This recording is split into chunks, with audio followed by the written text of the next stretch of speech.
दूसरे जन्म की अनोखी कहानी, एक अधूरी विदाई, पुनर्जन्म की सच्ची कथा।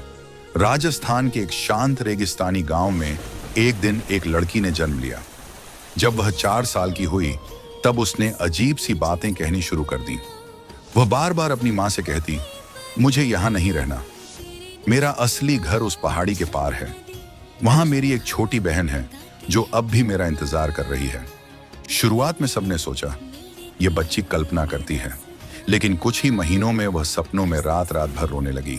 कहती, मैं वापस उस कमरे में नहीं जाना चाहती जहां मुझे बंद किया गया था। मुझे किसी ने धक्का दिया था, मैं गिर गई थी, बहुत अंधेरा था। एक दिन बच्ची ने जिद पकड़ ली कि वह अपने सच्चे घर जाना चाहती है। हारकर माता पिता उसे लेकर पास के गांवों में गए। अचानक एक पुराने गांव में पहुंचते ही लड़की रुक गई।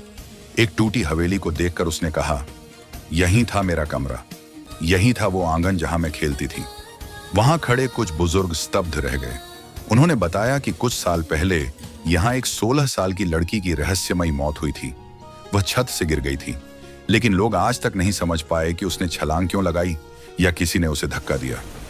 लड़की ने उस पुराने आंगन में जाकर एक कोना दिखाया और कहा, मेरी कलाई में वो चांदी की चूड़ियां थीं, वो यहीं गिरी थीं। सबके होश उड़ गए जब मिट्टी खोदने पर पुरानी चांदी की टूटी चूड़ियां वहीं से मिली। बच्ची ने उस हवेली में एक औरत को देखकर कहा, तू ही थी जो मुझसे जलती थी, तूने ही दरवाजा बंद किया था। और वह औरत फूट फूट कर रो पड़ी। सब समझ गए ये वही आत्मा है जो अधूरी विदाई लेकर लौटी थी। उस बच्ची को उसके बीते परिवार ने नम आंखों से विदा किया और पहली बार वह बच्ची चैन से सोई।